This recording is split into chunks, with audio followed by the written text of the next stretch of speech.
Okay, welcome to today's lesson. For this week, well, can you see the slides or are they too bright? Are they too bright? They are fine? Okay. Fine. So for this week, this is what I propose to you. So today we will do I don't know if you remember, at the beginning of the course, I asked if you want like a very brief recap on SQL, because now everything we're going to do has to do with databases. So it is always good to have everything fresh. So we'll do a very brief recap of SQL, because I know that you already took a SQL course, so I can expect you to have some knowledge on that. But just to check some small rules and some small advice that I want to give on SQL. Then, since we are almost finishing the course and we will start working on the exam, I thought that doing some consolidation exercise based on our own exercise that we have been developing in the course, that is Imparato, would be useful, so that you can understand, now that we have the technical knowledge, how to deal with the process of implementing a web application. That is basically what you are going to do during the exam. And on Friday, we won't have the lab, okay? So, I'm still deciding what to do with this lab.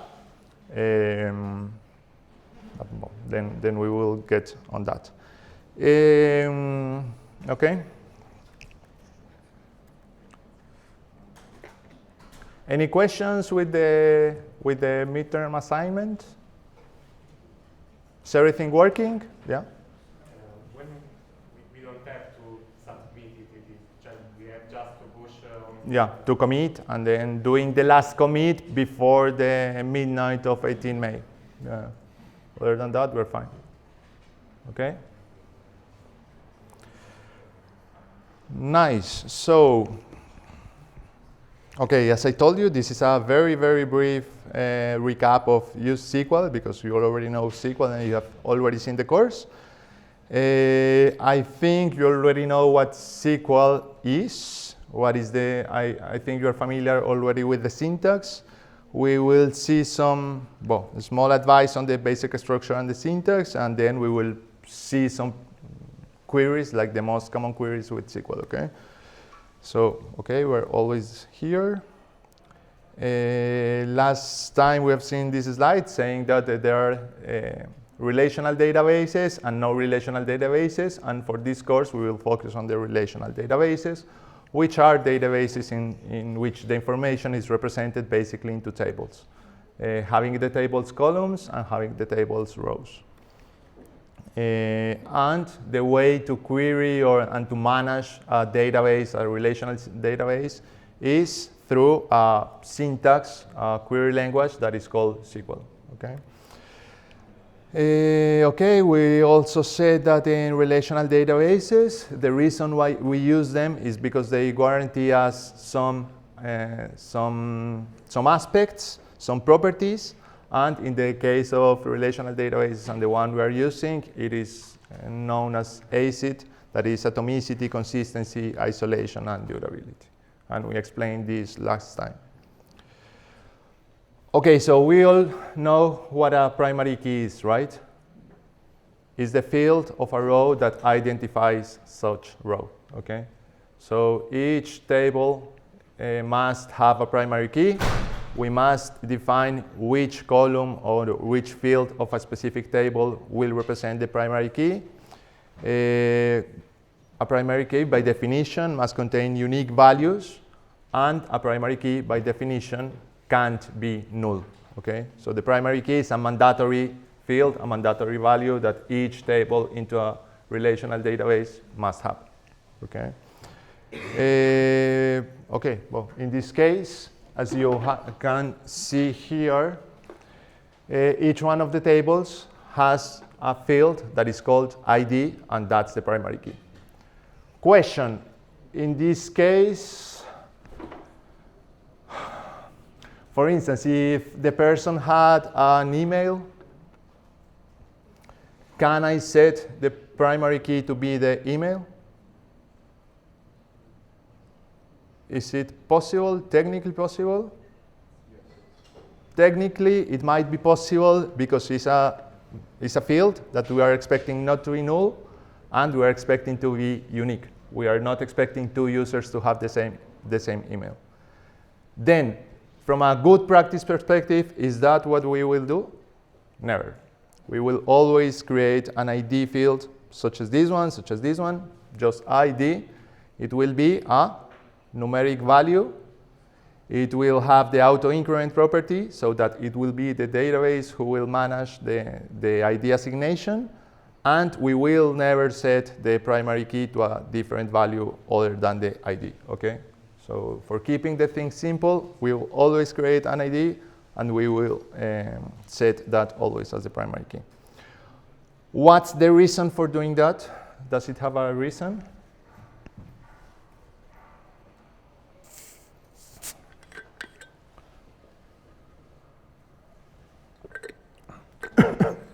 It has to do with the fact that the database, in order to optimize the queries and to optimize the results that it will retrieve, it's much more convenient to have a numeric item that represents the ID and a numeric item that is auto-increment that helps to identify a specific row, rather than having a different field, for instance, a string field, upon which many of the calculations that it would do over a numeric index won't be possible or would be more complex.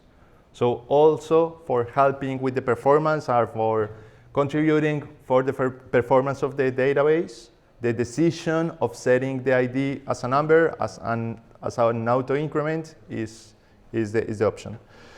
So important for the exam and for the live, we always, for the database, use a surrogate key, which means a key generated by the database system. It is usually, let's say, always an auto-incremented integer, okay? We will use a single column for the primary key. So, for instance, creating a primary key mixing different values is not a good option. But instead of that, we will use a single column for the primary key, which is simple to manage and index, ensuring better performance. So that's the reason why we'll do it in that way. And, okay. Also because a simple primary key is easy to maintain, index, and query, okay? So the lesson here up to now is that we will always create a primary key as a separate field, as a numeric field, as an auto-increment field, okay? Then we all know what is a foreign key. Do you all remember? When did you take the course? I know I always ask you this, but when did you take the course, typically? The database, the second year, okay. So last year, okay. Okay. So you all remember what a foreign key is and how it works, okay? So it's basically a way to relate two records belonging to different tables.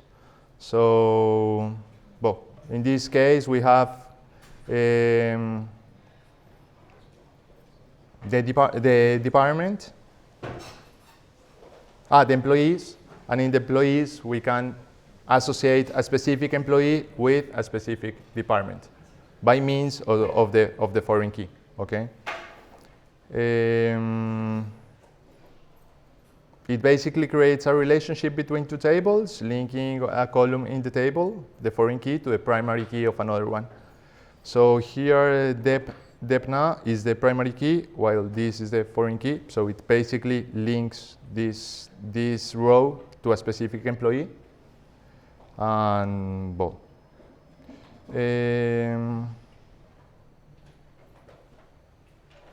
okay, is it clear how a foreign key works? I think you already know, so it's not worth it to deep on this. We also know what a unique key means, right? It's a way to say that all the values in a specific column or for a specific field, we are requiring that value to be unique. In which cases we would like that specific property to satisfy? For instance, in cases where we know that a specific field is just unique to a specific row. Let's say, for instance, the email. So if we have users, we know that that's a field that we don't want two users to have the same email. We want to restrict the fact that two users might register in our application with the same email. Is the name, for instance, a unique key? No, because in our database we might have two Francescos, for instance. Is the matricola, for instance, might be a unique key? Yes, because we are completely sure that two users might not have the same matricola. Okay, so far questions? Everything clear? Okay. Then we have the data types that you might also guys you already know. It is int, varchar, date, boolean, which is true, false, decimal, and text. And depending on how we want to represent each field and each data that our application will be dealing with, we must select a different data type.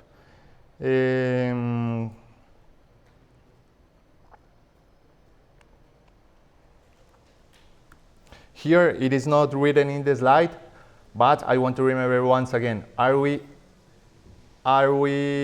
going to use blob anywhere, anytime? No. Okay, we will never upload the files in the database, okay? Because the databases are not made for managing files. They are not made for retrieving files. They are not made for dealing with heavy resources, okay? So what's our solution? Each time that we want to upload a resource, a file, a document, we will save the location of the file as a string, okay? As a text. That's always the alternative. So although it is not written here, we already know that using the blob is never an option.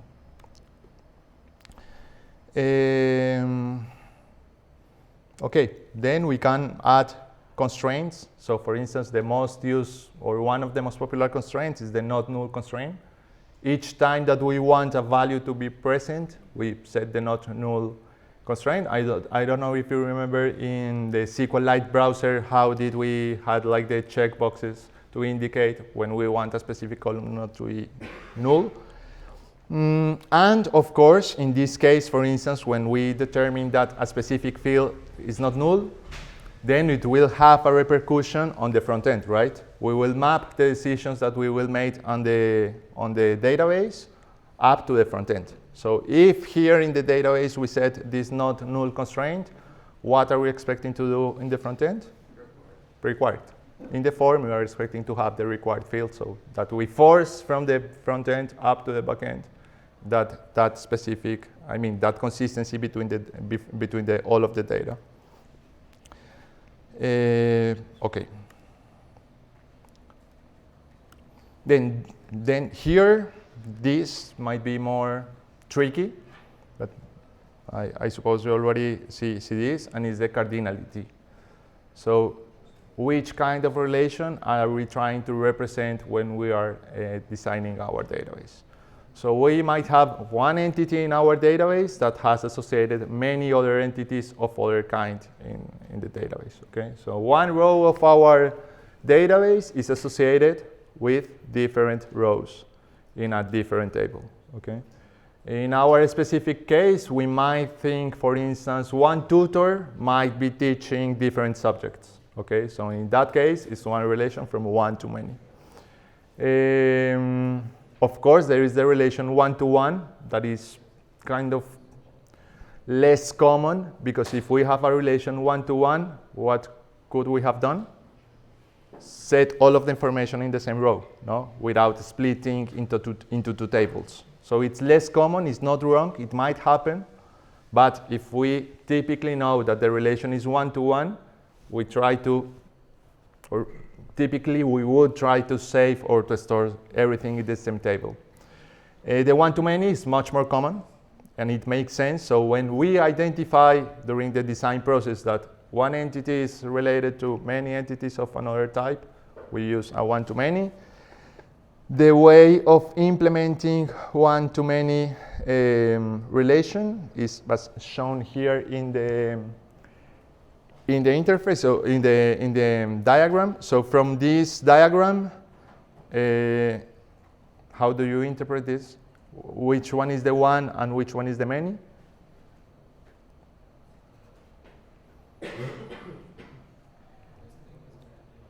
There? This is many. Yeah, but other than the syntax, how do you know which one is the one and which one is the many? One article has several comments, or one comment has several articles? One with many comments. Yeah, so one article has several comments, okay? In practice, how do we achieve that cardinality? Basically here in comments, by means of a foreign key, we point to the primary key of the one that is one entity, okay? So we might read this also as a comment belongs to a specific ID, okay? Somehow this is like, I have a property, a field, that is the ID of the article to which I belong.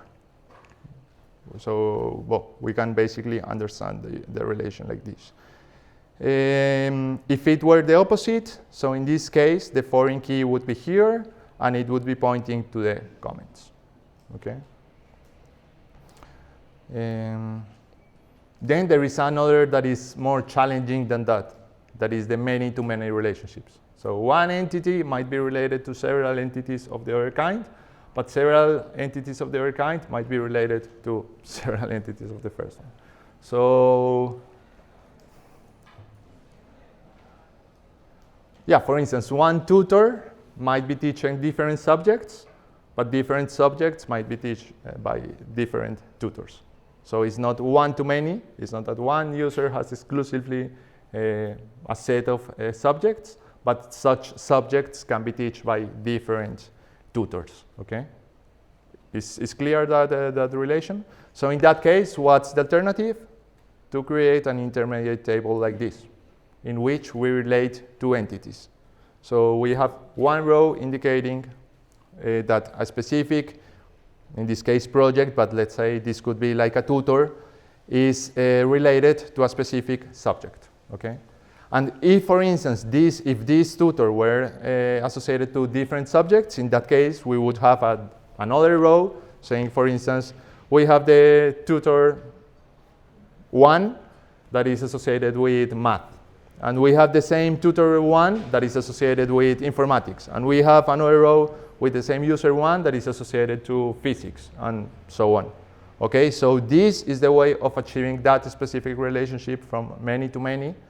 It is basically by having an intermediate table in which we can have one row for each association possible between this entity and this entity. Okay.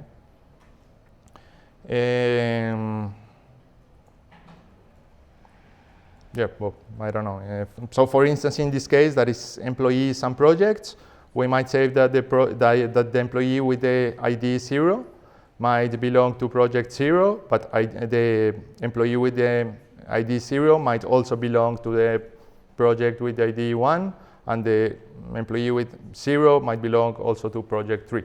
Okay, so in that way, we're saying that a single employee belongs to different projects.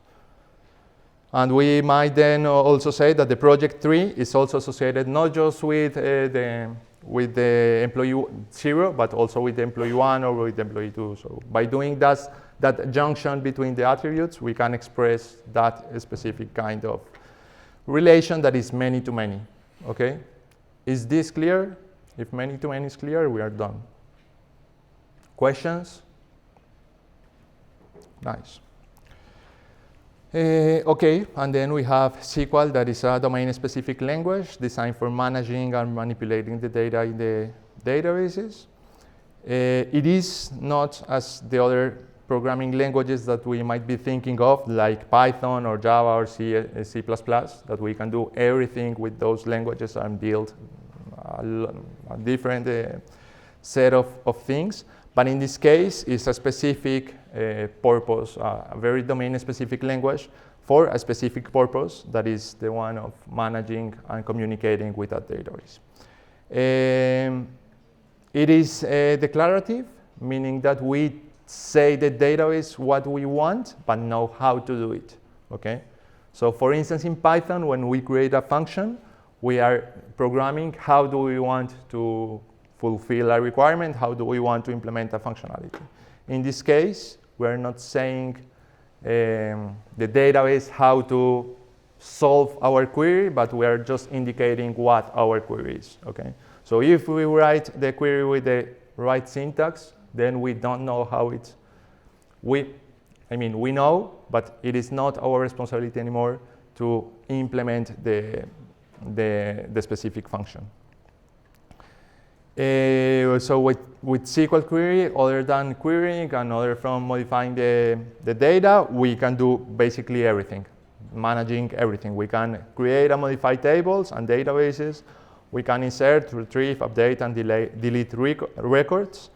And we can also set the permissions for specific database objects. I use this diagram just to make sure that we understand the fact that there is the concept first of database, and within the database we have the tables. Is it clear? And we might have more than one table on the same server. Okay? So for instance, when we create the SQLite file, first we create the database, and once we have created the database, inside the database we create the tables. Okay?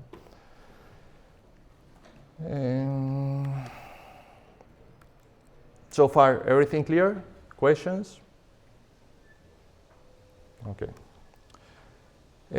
Nice. So let's super quickly see the syntax. There are English-like statements. The keywords are case insensitive, so technically it would also work if you write it not in uppercase, but typically, and also for the sake of understanding the syntax, it's a good practice to write them in uppercase. So, okay, here select the name from students where the grade is more than 90. Okay. Just to get sure, here in the select, what are we referencing? The columns that we want to get in our query. The students, what does it mean? The table from which we want to retrieve such information. And this where grade is more than 90 is a way to filter the rows that our final query will have. Okay. Okay, and we have different commands. In this case, in this course, we will focus on these ones that are the ones to retrieve, to insert, update, delete, and merge the results. We won't focus so much on creating and alter and drop and truncate and rename the table, because it's something that SQLite browser will help us to do. But at the end, for instance, when we create a table with SQLite browser, what we know that is happening underneath is that SQL browser is executing a query for us. It is just that we see the graphical interface through which we create the tables, but below it is happening a SQL command anyway.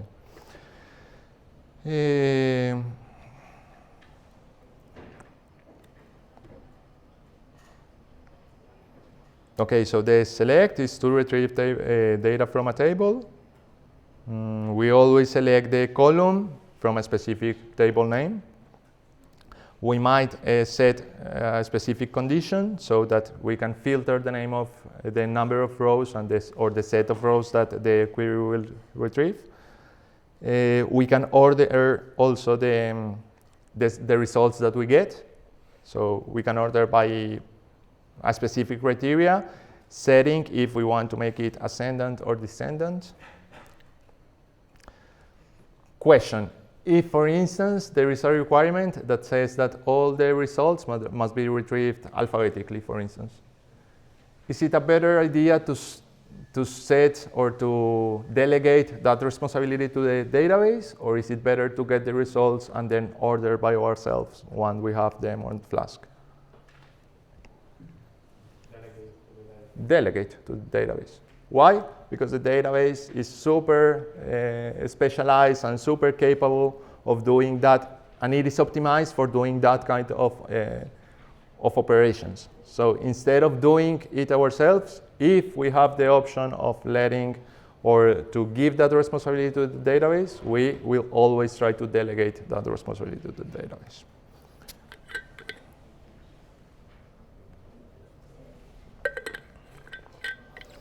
Okay, then we have also the possibility to join conditions. So in one case, we might set this condition and a second condition, or we can set if this condition meets or a different condition meets, then I want that row to be taken into account in the retrieved set of items. We can limit the number of rows that are retrieved. This might be useful if, for instance, I say, in the application, we want to have the ranking of the 5 most highly rated tutors, okay? So since we don't want all of the tutors, or since we don't have the set of all of the tutors with high rankings, we can organize them by rating, and then I limit the query to a specific number, okay? So once again, this might sound silly, but if you already know that you won't need all of the data that you are retrieving from the database, try to limit it before getting from the database, okay? So don't get everything from the database, so don't select everything and then process it on Flask, but try to do the query as well done as possible to retrieve or to gather from the database just what you need, okay?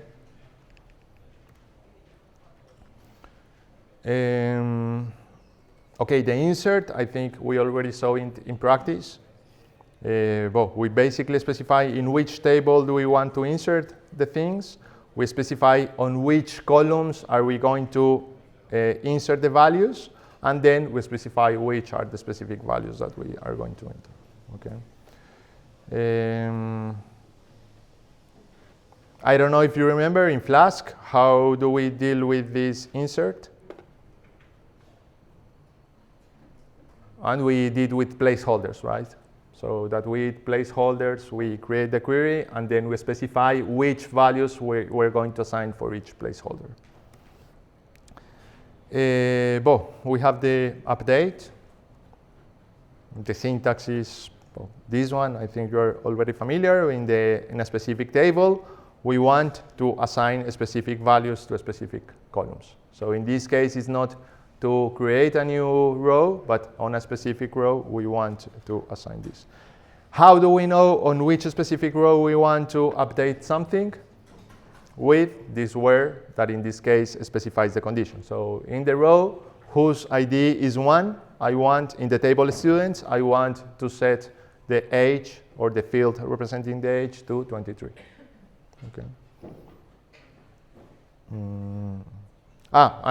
Pay attention to this, because if you don't specify the where, so all of the records in the database will update, and we don't want that. No, we don't want that. If we said update from a student's age to 23, if we don't specify the where, all of the students will have updated that field. What did we say last time about the age? Are we going to represent the age in this way? No. Okay, so this is just for the sake of the example, but we're not going to represent the age as a number, but we are going to represent it as a date. Okay, we don't want to store the age of a user, but we want to store the birth date of the user.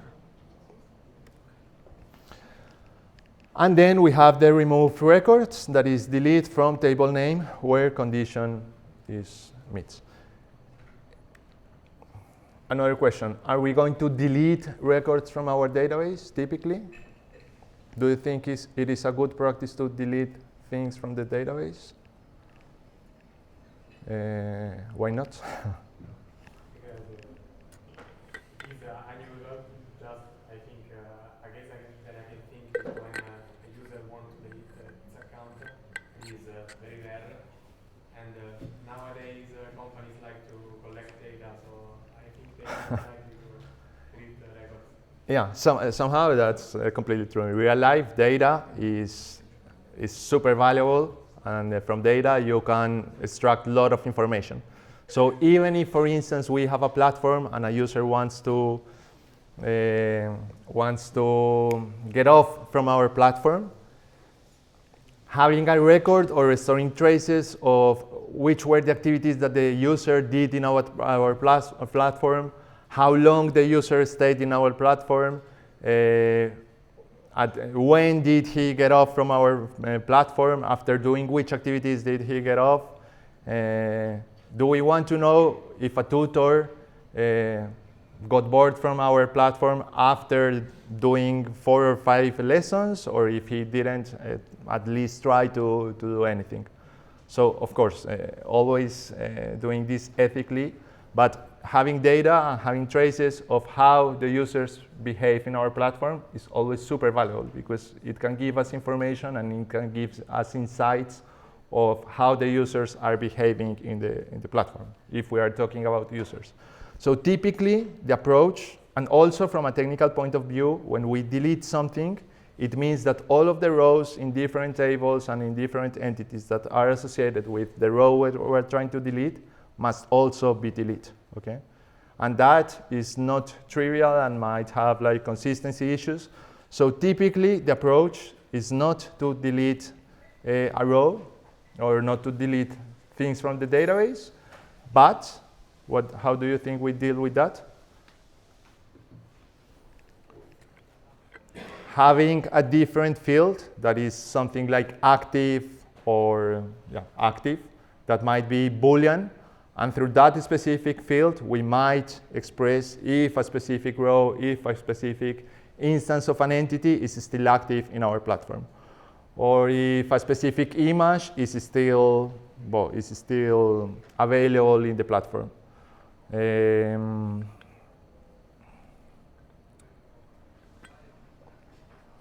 I don't know if this example works exactly like that, but for instance, with Instagram, if you delete an image, the image is not completely deleted, but it is somehow hidden from the rest of the users, okay? Or in, I don't know which social network, but if you cancel your account, the account is not immediately deleted, but somehow remains non-active until you specifically indicate that you want to delete the data and you want to do everything, okay? So typically, our approach will be not to delete things, but to disable things, okay? Okay, so as the comment says, sometimes it might be better to disable a row rather than delete it, so making it as inactive.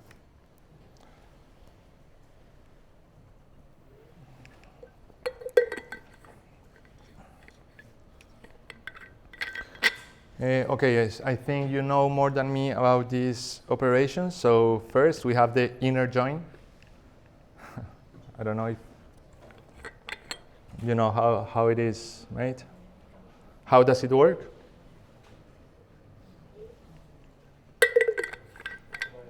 By linking the foreign key and primary key columns of two tables into one table. Sure. So the only resource that we have to make two fields match is by means of the primary key and the foreign key. So that's the way of setting the condition. When both of them match, then we know that we are referencing information belonging to the same instance. Okay. In this case, what changes respect to what we were doing before? That we have to specify the name of the table. Okay. We have to specify from this table, we are getting this attribute. From this table, we are getting this attribute. And then we select, okay, from employees, doing a join on departments where the employees that department ID, it means the foreign key is equal to the primary key of the department's table. Okay. Resulting in something like this.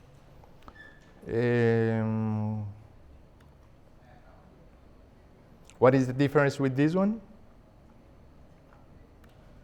And for instance, here it retrieved, okay, the customer 3 and 5 and retrieve all of the information from 3 and 5 in the customer's information.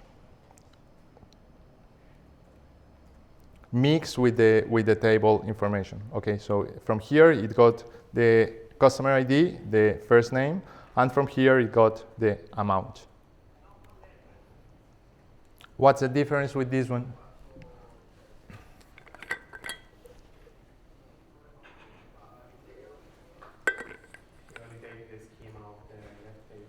Yeah, that way we get the schema of the left table, and in the case where the information is also present on the right table, we set the information there, we set the data there, so in this case 500 and 800. But if not present, we still include all of the records in the left table, okay? And the opposite. We get all of the records on the right table, and if present, we also include the records on the left table. And the full join.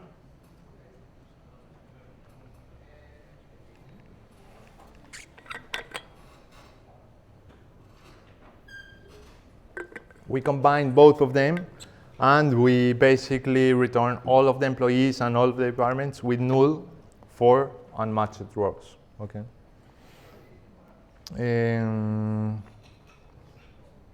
I think for the purpose of the course, we will be using basically these ones. I mean, the complexity of this project and the complexity of this course won't be associated so much with SQL or with the database management, but well, I mean, the database management should not be the most difficult part, okay? So I suppose that in the course that you took, you did like very complex queries on the database, but here the queries shouldn't be so hard, shouldn't be so complex. And if they get super complex, then you should suspect that maybe something is not good with the design of the database, okay? Okay, so let's see this in practice. Questions? Yeah. In this course, aren't we using ORMs or forms, or we are just using select queries as text? Yeah, we're keeping it simple. So we are not adding that abstraction layer of the ORMs, but we are, as we saw, writing the SQL query and then executing that. The last class, what we did was to split the responsibilities, and we split all of the database management into a different kind of files, that is DAO files, and that's like the highest level of abstraction that we will get here. Okay. Okay, so let me check something.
Okay. So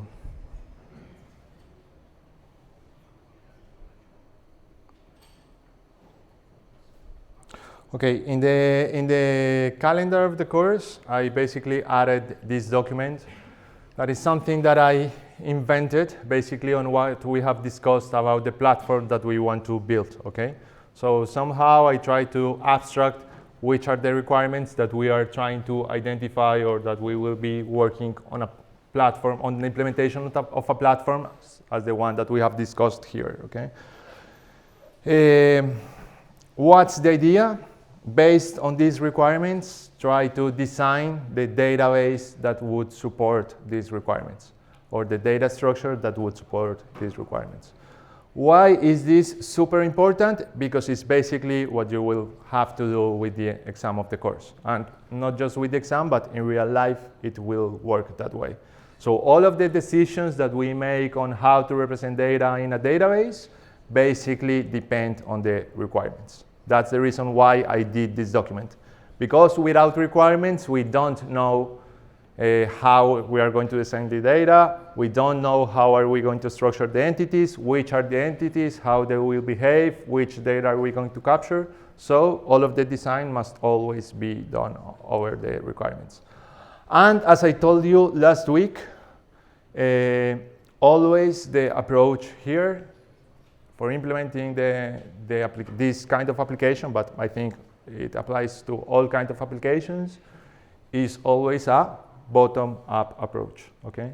So we first start with the backend, with the design of the database, and on top of that, we build all of the Flask functions, and finally, on top of that, we build the front end.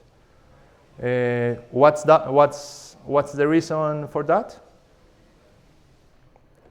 Because the design errors are super difficult and super pricey to pay at the end, okay? So if, for instance, in the front end, we forgot to add a new button, if we forgot to add a new page, we can easily solve that. But if on the front end, we are trying to implement a functionality, and then we notice that the database data that we are capturing doesn't support that functionality, what does it mean? It means changing everything. And it means that probably a lot of other functionalities might be modified, be altered, and that kind of stuff. So always we must, and especially you for the exam, you must devote a lot of time for the database just by doing hand drawings. And you must also check if the functionalities can be satisfied with the schema that you have proposed. And once you are sure, then you can start working on the Flask, okay? So well, let's try to do the exercise here. So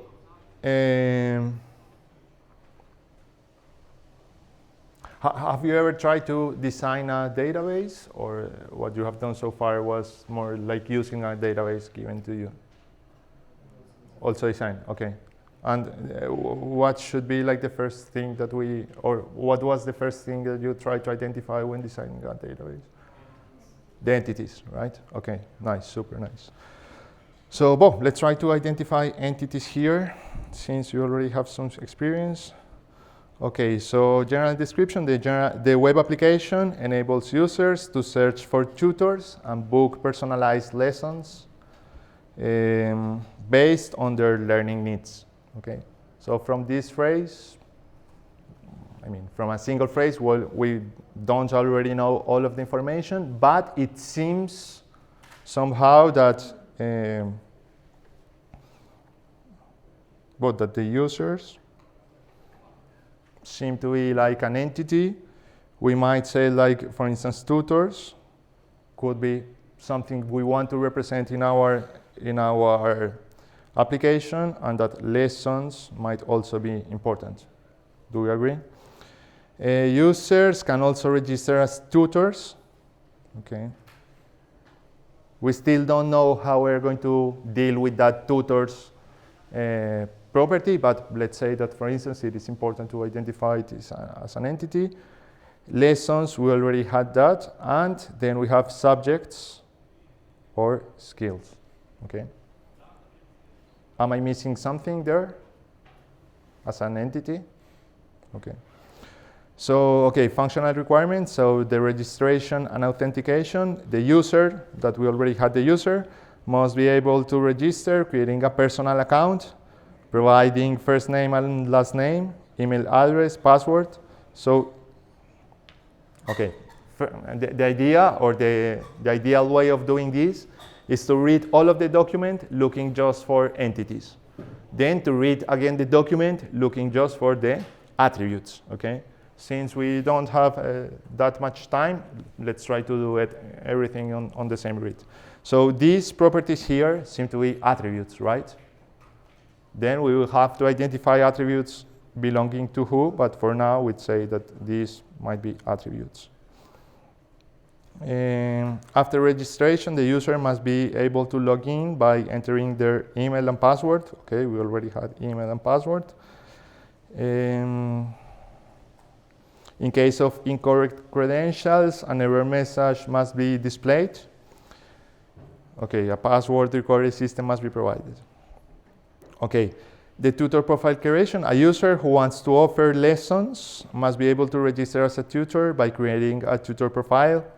The tutor information must include, let's do it with a different color, the personal information. We then have to agree on what do we understand by personal information, no? The subjects or skills taught, a short biography or presentation, the availability for the lessons, the lesson format, and the hourly rate.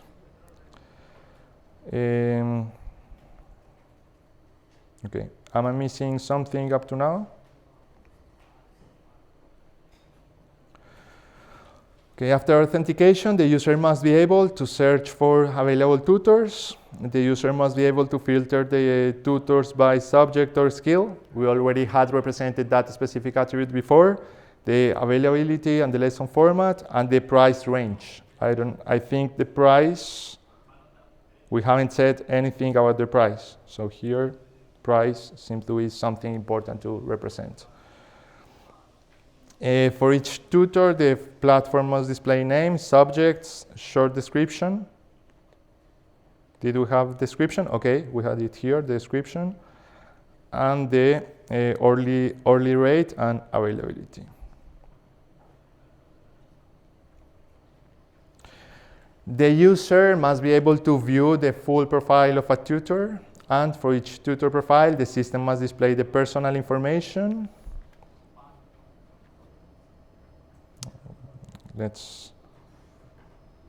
Okay, we already had represented this here, the personal information, the subjects, the lesson, the availability, and the hourly rate. The user must be able to book a personalized lesson with a selected tutor. The user must be able to choose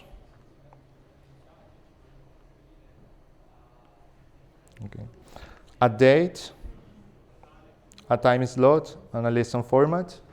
So in this case, for instance, this data, to who belongs this data? To which entity we might say this data belongs to? The date, the time slot, and the lesson format. Is information that belongs to a student? Or is it information that belongs to a tutor?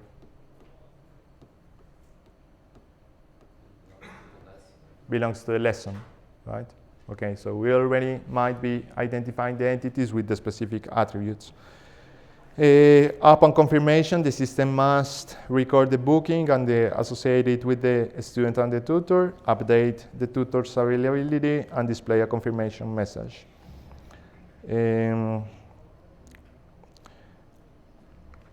For each booking, the following data must be displayed: the tutor name, the subject, the date, the time slot, and the lesson format. We might also cancel a booking. The user must be able to cancel a booking before the scheduled lesson start time. In case of cancellation, the system must restore the tutor's availability for that time slot. A tutor must be able to view all the upcoming and past lessons booked with the students. So in this case, do we want to keep track of the lessons that already happened, or do we want to keep track of the lessons that will happen in the future? We want to keep track of all of them, okay? So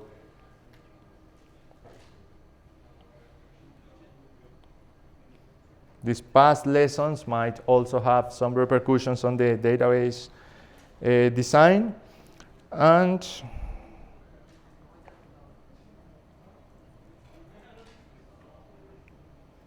okay, and that's basically everything.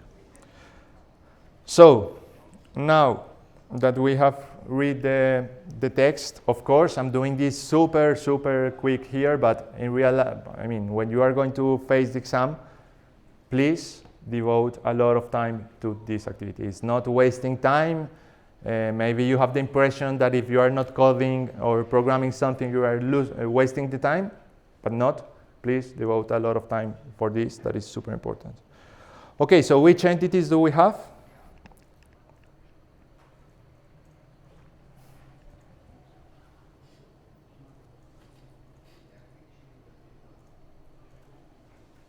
Of course, we have the tutor. Which other entity we have? The user. Let's name it student to be more.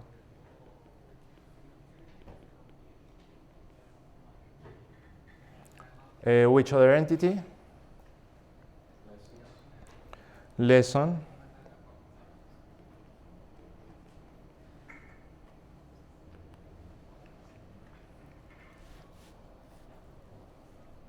Subject.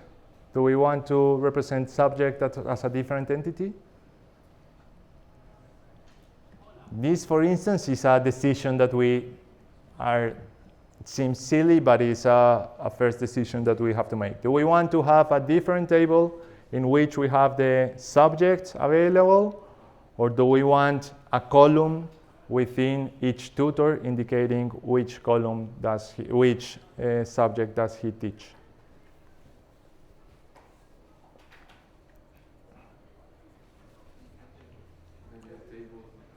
Why a different table? Maybe tutor can teach different subjects. Yeah. So we can have just a field. Because if we have just one field in the tutor table, we will fill it with just one subject. Okay. Yeah. So because in this case the relation is not one-to-one, but one user might be teaching many-to-many indeed. One user might be teaching different subjects, and many subjects might be taught by different users, by different students. Do we all agree? Okay, so that's why we represent here the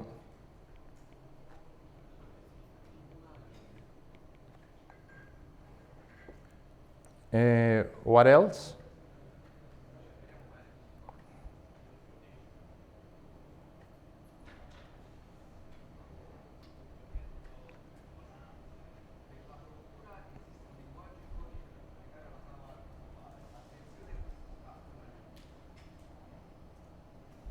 Okay, so let's start with this and let's see what comes after.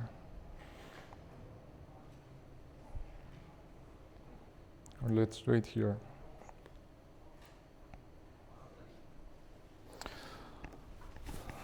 Okay, so in the database we said that all of the entities are in plural. So we should have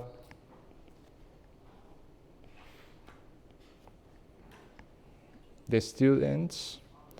We should have the tutors.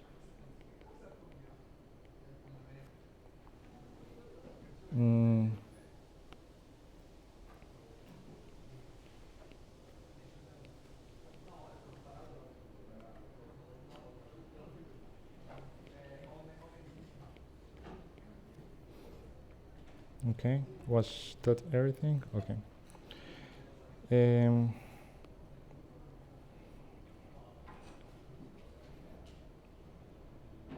So what's the field that all of them will have? The ID, no? So we immediately know that all of them will have an ID. And the ID is always the primary key.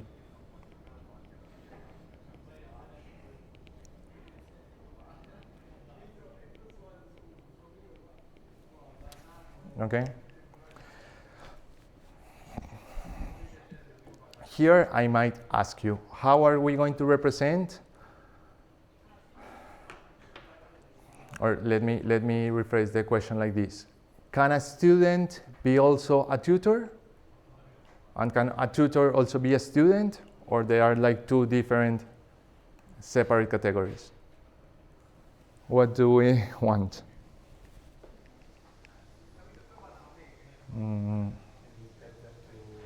To keep them, okay? So that means that when someone is going to use our platform, we will have like two registration or two sign-in functionalities or some way to indicate I'm entering as a tutor and I'm entering as a student. Yeah. Maybe we can abstract the entity, making a person entity, and then it can be or a student or a tutor. Or a student or a tutor. Yeah. So instead of having students and tutors, we might have users and a column indicating if a user is also a tutor, for instance. Yeah, that could be an option. Yeah. Like one row for each user and only one table for a user, and with connection with range tables such as like my student announcement and my tutor announcement. okay. We can take separate the pieces with only one class. Okay. Yeah, I might also agree with that. Also because if we keep them split, we might think of creating credentials for a user being a student and credentials for a user being a tutor. Meaning that when I want to log in the application as a student, I must remember the username and the password that I set as a student.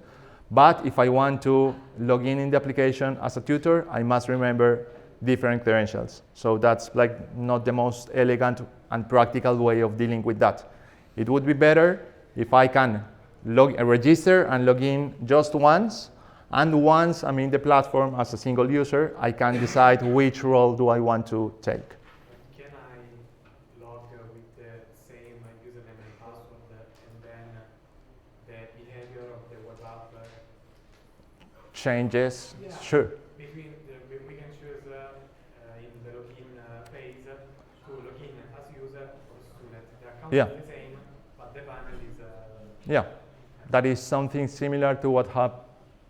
No. for example, Polito user. I was going to say, but what would be an example with the Polito?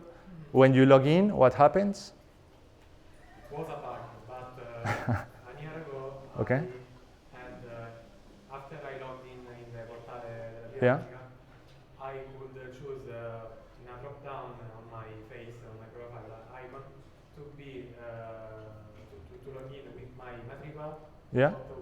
or with another matricola that starts with D, that I think Okay. is like for Yeah, because for instance, that was super ugly. I remember that in the Politecnico, it worked like that you had like a S matricola and a D matricola that is two different credentials pointing to the same user. That, from a practical point of view, is terrible and also because the email and all of the accounts were linked to each specific one. So yeah, we want to avoid that kind of stuff. So that's why I was telling you, this seems like silly, like simple, but then each time that you start to iterate on the database design, that is not something that comes up at the first try, but it's something that you must iterate and reason and question yourselves if that schema fulfills the requirements. You discover new things and you discover new ways of implementing that. So in this case, we're going to say that instead of having,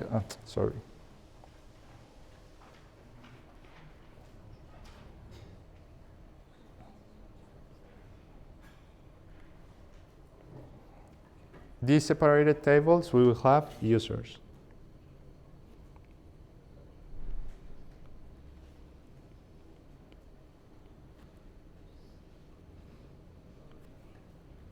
All of them will have an ID. And then we can say that by default, a user has all of the students' registration or facilities, and that maybe with a specific field or attribute, we can say like is tutor, and we might set this to Boolean. Yeah?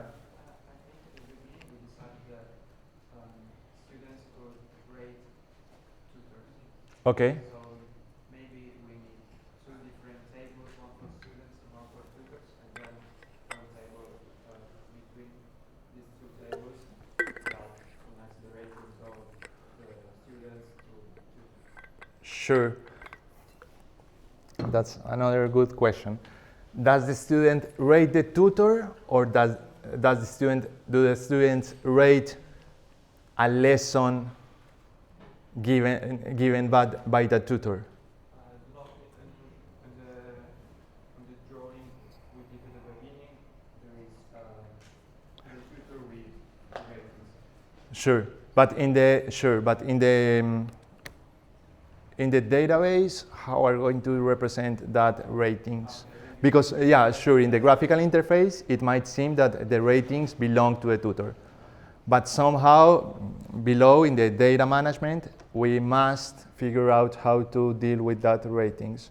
If the ratings are going to be like, me, a student, I give you a grade or a rating to a specific tutor, or do I rate the lesson that I took with a tutor? Okay. Yeah, maybe we can grade the lesson. Yeah. And then we can use the grade as tutor grade. Sure, and then that was also something that I told you with SQL. The reasoning is that if we have the data to compute or to calculate, for instance, that average rating, we don't create a specific field for that data. Okay, so in this case, we must figure out how are we going to design the database so that it might be possible to compute the overall rating or the average rating for a specific user. Yes, I agree. Not super easy that part though. Okay.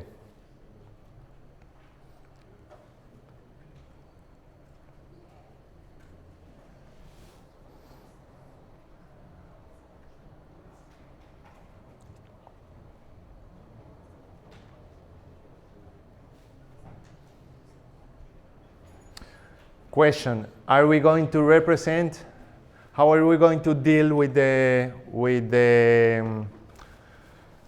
time slots? Are we going to leave each tutor to choose on which time does he want to give a lesson, like a starting time and a finishing time, or do we want to represent the slots, being a slot from for instance, the slot from 8:30 to 10, from 10 to 11:30, or do we want to leave it free to each tutor to set the starting time and finishing time? Should be free. Okay. Yes, I also agree that it should be free. Okay. Does any one of you maybe consider we are missing some entity here? Or do you think with these three entities we can do everything? Okay, let's try with these three entities and see what happens.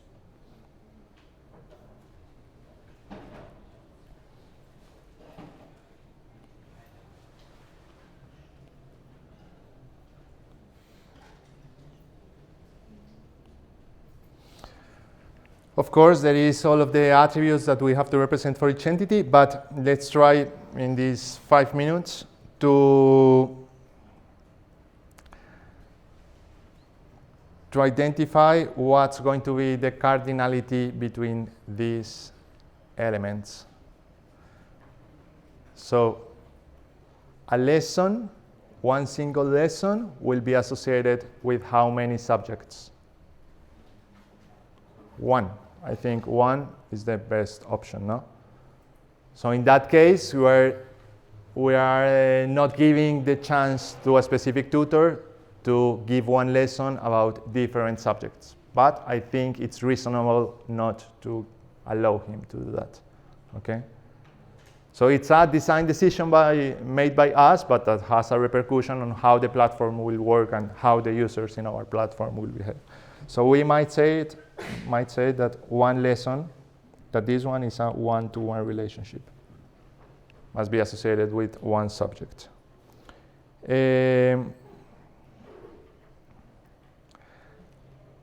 How many lessons, how many tutors might one lesson have? That is something that we must also consider. Are we going to give the possibility that one lesson might be taught by more than one tutor? Maybe not. Maybe just one. Well, I don't know. Have you ever taken those kind of lessons? But I think typically it's like one tutor teaching. Okay. Yeah, also because it becomes messy for the ratings. Yeah, because in that case, who would you be giving such ratings? So we might say that a lesson is associated with one user, that is a tutor. Okay. This is a teaching relationship, but one user can be associated with many lessons. Do we agree? One lesson can be taught by one tutor, but one tutor can teach several lessons. So in this case, the relation would be like this.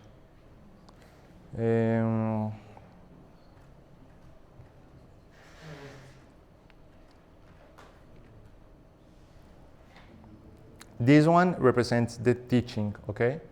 So, yeah. Can't one subject be associated with more lessons? One subject can be associated with more lessons.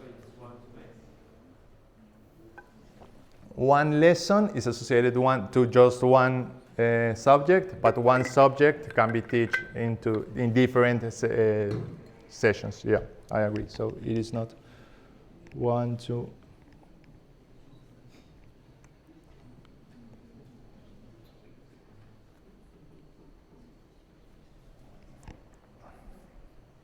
Yeah.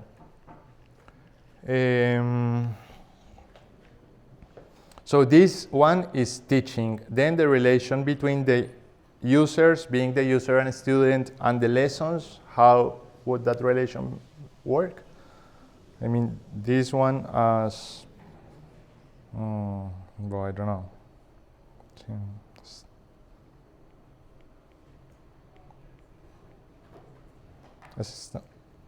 How this relation works? One student can be involved in several lessons. So in this case, and this is a good question, does a single lesson might involve several students? Are we going to enable like group lessons or not? This is also, well, I mean, the message that I want to convey is that all of these, let's say, tiny decisions that might seem technically have an impact on how the platform will work and how the platform will behave. So, for instance, in our platform, are we going to allow one specific, one lesson to be a group lesson? Or are we going to give it one by one? I think it's better to keep it one. To keep it one? Okay. Okay, so let's keep it also one. Too many. So that one user can attend several lessons, but one lesson can be attended by just one student.